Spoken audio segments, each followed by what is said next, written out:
इस वक्त आप आराम से बैठकर इस वीडियो को देख रहे हैं, मगर मैं आपको कहूं, आज जिस जगह पर आप अभी बैठे हो वो जमीन आज से करोड़ों साल पहले 8,500 डिग्री के तापमान से उबल रही थी, या जिस जगह पर आप बैठे हैं वो जगह लाखों सालों तक बर्फ से ढकी हुई थी। ये दोनों बातें सच हैं। इस 15 मिनट की वीडियो के अंदर आप पृथ्वी के 450 करोड़ साल के सफर को देखने वाले हैं। जिस जगह आज हमारा सौरमंडल है वहाँ विभिन्न प्रकार की गैस और धूल के बादल हुआ करते थे। वैज्ञानिकों के मुताबिक इन धूल के बादलों से दूर एक तारा हुआ करता था।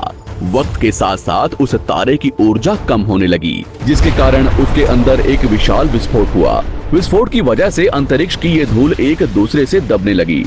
इस दौरान बादलों में स्थित धूल के कण दबाव और गर्मी के कारण बड़े उल्कापिंड और पत्थरों में परिवर्तित हो चुके थे, और इसी दबाव की वजह से इन बादलों में स्थित रेडियो एक्टिव पदार्थ ने ग्रेविटी का निर्माण किया। इस ग्रेविटी के कारण बीच में हाइड्रोजन और हीलियम इकट्ठा होने लगे। बीच के इस भयंकर दबाव के कारण एक विशाल विस्फोट हुआ, और इसी विस्फोट के कारण हमारे सूरज का जन्म हुआ।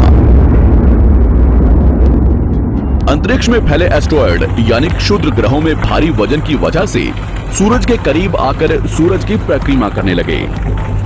धीरे धीरे इन्हीं एस्ट्रॉयड में भारी टकराव हुआ, जिसके फलस्वरूप मरकरी, विनस, अर्थ और मार्स जैसे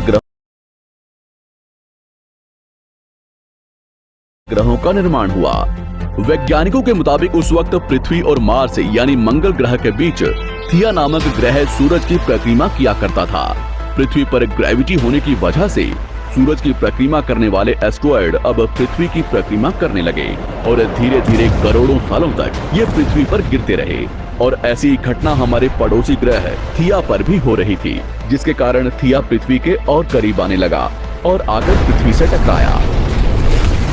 इस भयंकर टकराव की वजह से पृथ्वी के हिस्से कणों के रूप में अंतरिक्ष में फैल गए और एक रिंग्स की तरह पृथ्वी की परिक्रमा करने लगे। इन्हीं परिक्रमा करते हुए कणों में टकराव होने लगा, जिसके कारण हमारे चांद का निर्माण हुआ। उस वक्त पृथ्वी पर सिर्फ एक ही समुद्र हुआ करता था, और वो था 1900 डिग्री सेल्सियस की तापमान पर उबलते हुए लावे का।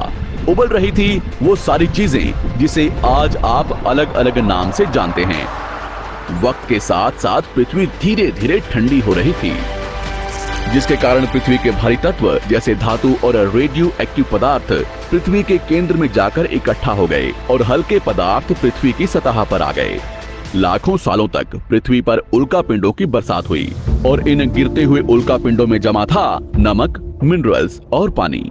करोड़ों सालों तक इन उल्कापिंडों की बरसात होती रही, और धीरे धीरे पृथ्वी की ऊपरी सतह पानी से ढकने लगी। वैज्ञानिकों के मुताबिक यही वो वक्त था जब दूर गहरे पानी के अंदर निकलते ज्वालामुखियों से पहली बार सूक्ष्म जीवों का निर्माण हुआ। लाखों सालों बाद एक वक्त ऐसा आया जब पृथ्वी की पूरी सतह पानी से ढक चुकी थी।